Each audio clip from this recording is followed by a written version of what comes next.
So an NIH study recently found that there's, I can't remember the number, something like 20,000 particles of microplastic per liter of water.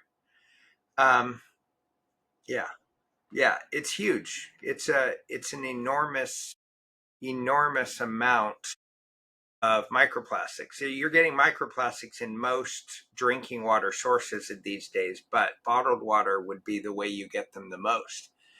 And all that they're putting water in the bottle. The water is frequently just tap water that they're filtering through simple filters, not even full reverse osmosis, because that can, without realkalization, without balancing the water back after that, it can even suck out more of the plastic into the water.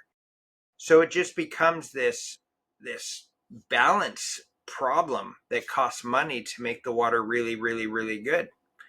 And so, yeah, most bottled water, nearly every bottled water is worse for you than most tap water. Wow. And so you can say that across the US. Yep, I can say it across the US for sure. As far as other countries go, there's still going to be some microplastics. It probably won't be as bad. The transport time is going to be shorter. But a lot of those countries are getting those bottles shipped in by plane or boat from other countries, in which case it can be worse. So it be, it can be worse in some of those places. It really depends. And evaluating that does require a lot of expertise. So, I think one of the other things, so why aren't why isn't there more information out there on what, you know, drinking out of plastic bottles and water? I see people all the time with crates and crates of bottled water. I mean, it's even on the back of their cars when they're going on vacation. Um, why aren't why isn't there more information out there? Or do you think it's Well, now you're kind of asking me to be a psychologist. I mean, I and I have an opinion on it. Um, let's go with the opinion. You don't have to be a okay. psychologist today. I mean, late stage capitalism is going to encourage the ignorance of bad news and the proffering of good news. So that's one thing.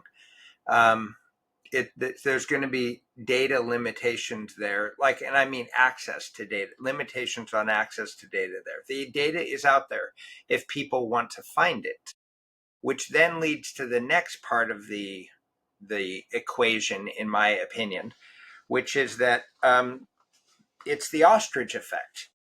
People do not want to look at water. It's not that they don't, that people love water. Like, it is the topic. I'm asked to be on podcasts constantly because people love hearing about and talking about water. But what they don't want to hear about is bad news. So they'll hear about water in the abstract. They will go on influencer podcasts and listen for hours about water this and water that, and structured water and ozonated water and alkaline water and all that stuff. And they won't go look at the water at their own tap and test the water at their own tap and try and find out if that water is good. And they won't go to the websites that have data about the various bottled water they're drinking and determine whether that's safe. And that's really just the ostrich effect. So the data is not put in front of them, and to find the data, they would have to go look. They'd have to do some work. Data's there.